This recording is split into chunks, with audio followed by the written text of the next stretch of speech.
All right. Thank you, Marshall.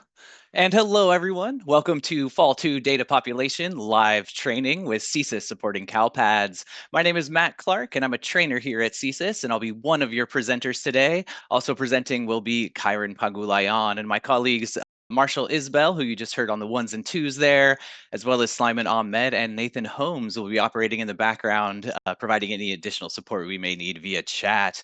And an recently often missed Alex Thandy is also in the room today. So she should be able to provide some support in chat as well. This session is set to last about 2.5 hours today, and we'll aim for a break at about the midway point.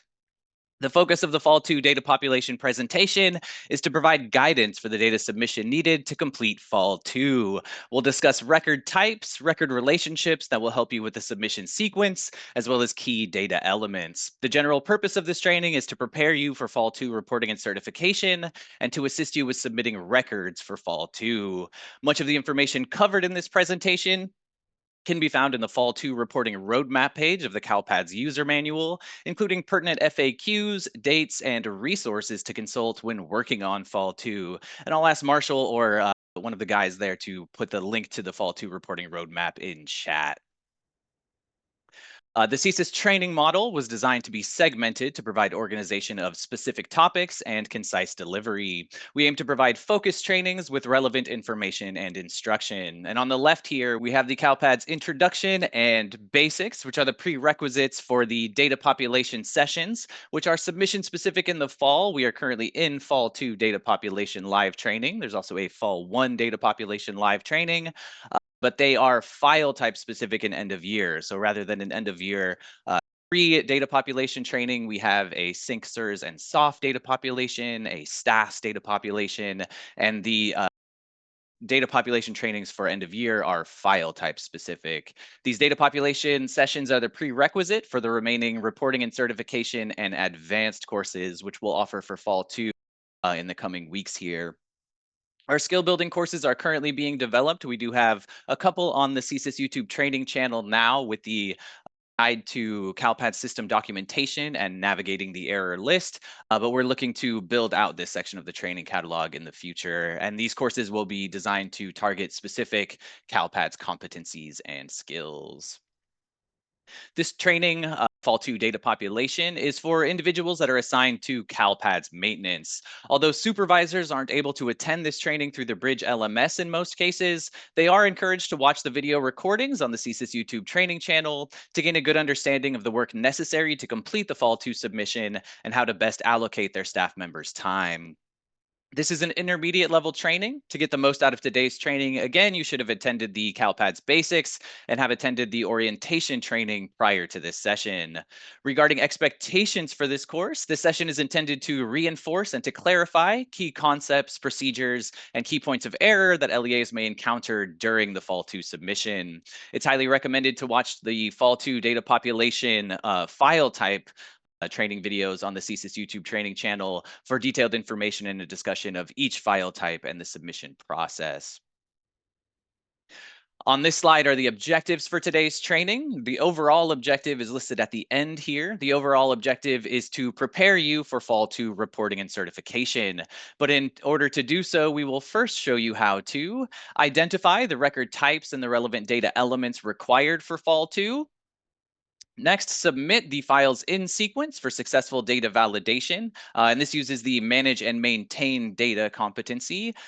Third is resolve with ease any validation errors that trigger during the submission. And this uses the critical thinking competency in the CSIS CalPADS competency model. And then we have post Fall 2 data so that applicable records will be included in snapshot revisions. And this one also uses the manage and maintain data competency. So as you can see on the slide here, the CalPads competency, which Fall 2 data population live training develops most in users who attend, is manage and maintain data, which shows up the most in our objectives.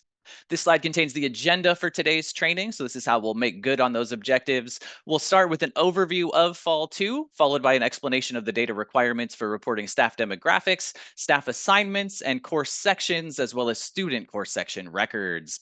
We'll then address the requirements for English learner services and discuss the post-secondary status submission. And then we'll wrap up the training with a demonstration of resolving some common errors in Fall 2, as well as providing additional information and resources.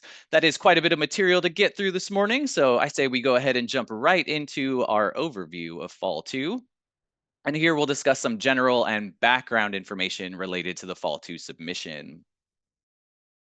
On this slide here are the file types submitted in Fall 2 and the key points that we'll touch on related to the submission of those file types. In general, Fall 2 begins with the staff demographic or SDEM file, in which you report teachers of record and close employment for retired teachers or employees who have left your LEA. After the SDEM file comes the staff assignment or SAS file type, where you report job classification and full-time equivalency or FTE, as well as non-classroom based job assignments. Next are the course section enrollment and student course section enrollment files, the CRSE and SCSE respectively. In these files, you report course attributes, standard grade level ranges, subcategories, special education and home and hospital data, English learner services, distance learning, and independent study indicators.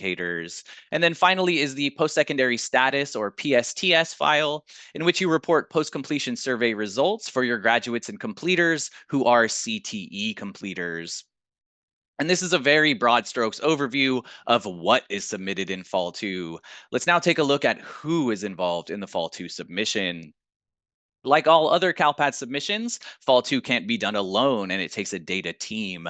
The focal point of that data team is the CalPADS coordinator, who will communicate with staff dispersed in different schools, offices, and departments in order to bring information together into a CalPADS data submission. As a CalPADS LEA coordinator, you'll work with school site staff to ensure that they're informed of CalPADS resources and expectations, and ensure that the data in CalPADS is accurate and complete for that school site, painting a correct and accurate picture of the school site with data in CalPADS. CalPADS LEA coordinators also work closely with human resources staff in Fall 2 in order to determine and align staff credentials and course section records, including full-time equivalency or FTE percentages for each credentialed staff member. CalPADS coordinators also work closely with program specialists in reporting student programs, English learner specialists in reporting student English learner services, curriculum specialists to determine course standards and assignments, and special education professionals in reporting students with disabilities. The bottom line here is that you can't go it alone or complete the work necessary for an accurate and timely certification of Fall 2 alone. So reach out early and often to those folks that you identify as necessary or even helpful to your work in CalPADS. On this screen is the submission sequence for the Fall 2 data submission. Fall 2 batch files should be submitted and then posted in order. You should always submit the staff demographic or SDEM file first, followed by the staff assignment, course section, student course section, and post-secondary status. And this is because of the relationships between these record types in CalPADS. For Fall 2, it's important to understand the relationships between record types. Record types shown lower down are dependent on the record types above them. For example, you should submit and post a staff demographic record prior to submitting either a staff assignment or a course section record. And breaking this rule will usually result in rejected record errors, such as the SAS 121, which is the missing non-classroom based job assignment code error, the CRSE 220, which is the staff demographic record missing a seed, or the SCSE 139, which is missing a course section record. While CalPADS may allow you to, for example, post a course section record prior to a staff assignment record, there are certification validations between the staff assignment and course section record that can be avoided by submitting in sequence. We suggest that the PSTS files down at the bottom here are the last to submit in the Fall 2 sequence, but this file type is different from the others, and it may be submitted out of sequence if necessary. This slide contains a visualization which provides further depth or clarity to the relationship between record types in Fall 2. So the SEID or the seed from the staff demographic file is used to associate the staff assignment as well as the course section record to the staff member. Because the staff assignment, course section record, and student course section record all rely on the seed from the staff demographic file, the staff demographic file should be the first file type submitted in Fall 2. The staff assignment and course section records should be submitted after the SDEM record. The CRSEs, or the course section enrollment records, course section ID will tie any student course section records to the course, which is again tied to the teacher via the seed. And then finally, the SSID that is obtained from the SSID enrollment or SENR file that's submitted in Fall 1 will associate the student to the student course section. So that's the relationship between these file types that kind of helps to explain the submission sequence. Again, the post-secondary status or PSTS file may be considered an exception to this sequencing because it's processed by CALPADS independently of the other file types. But PSTS records must have an SSID enrollment or an SENR record at your LEA from the prior academic year in order to be successfully submitted to CALPADS. All right, so that concludes our overall discussion of all of the different file types that we submit in Fall 2. Let's now start discussing each individual file type and the key data elements with regards to each individual file type.